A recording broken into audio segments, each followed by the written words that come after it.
On the day of our wedding anniversary, I found out I was pregnant. I slipped through the rain to the private lounge where Daryl was spending the evening, wanting to surprise him. Outside the door, through the gap left ajar, I heard him talking with his friends about a surprise he had planned for our wedding. Josephine still has no idea she's been sleeping with both of us. Every winter, I send my twin brother to take my place with her. Through the crack in the door, amid the roar of laughter, I caught sight of a man who looked almost identical to Daryl. Imagine the look on her face at the wedding when she sees that video of my brother on top of her. I clutched the pregnancy test results in my hand, ready to storm in and demand to know why he'd done this to me. But then I heard Daryl's voice again. Sarah's career has taken off. Josephine served her purpose. Sure, she lost her family and her career because of me, but I gave her a few good years of the high life. I'd say we're even. The casual indifference in his tone sent ice through my veins. A man who had done everything in his power to hurt me for the sake of another woman. I was done with him. And everything he had stolen from me, I would take back, every last piece.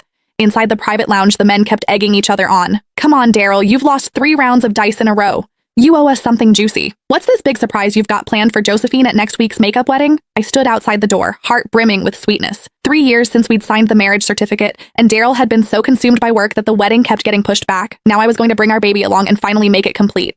Ha! Bro, Josephine is such a fool. She has absolutely no clue you've got an identical twin brother. What do you guys think? If she finds out at the wedding that the man keeping her warm every winter was actually me, and then she sees our little bedroom video, will she lose it right there on the spot? The laughter inside swelled even louder. My legs buckled, and I nearly collapsed. I stepped forward, pressed myself against the doorframe, and peered through the gap. Beside Daryl sat a man with the exact same face. Daryl leaned back on the sofa and clapped him on the shoulder. Vincent Sanchez, I owe you for these past 2 years. Your visits made it possible for me to be with Sarah. The man exhaled a stream of smoke, the haze blurring his features.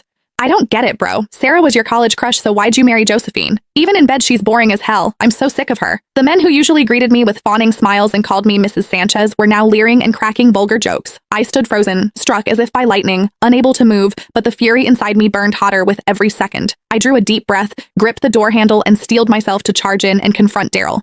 Then the words from inside stopped me dead. I was only ever with her for Sarah's sake. At the sound of that name, my fingers tightened around the pregnancy report until the paper crumpled. There was a tenderness in Daryl's voice I had never once heard before. Sarah went abroad right after college to chase her dream of becoming a jewelry designer. By the time I wanted to go find her, she'd gotten married. Later, when the international jewelry design competition came around, Sarah was so anxious about Josephine entering the same contest that she couldn't sleep. It broke my heart. I knew I had to help her. Gasps of admiration erupted around the room, everyone praising his devotion. I stood outside the door, and the memory of that accident years ago crashed over me. Cold sweat soaked through the back of my dress. The man on the sofa wore an expression of pride and tender indulgence. None of you would ever guess. I personally planned Josephine's car accident, so she'd miss the competition. Sarah sailed to victory using the designs I gave her. Josephine's so stupid. She even saw the winning piece afterward and said it looked familiar, but she never figured out I'd stolen her work.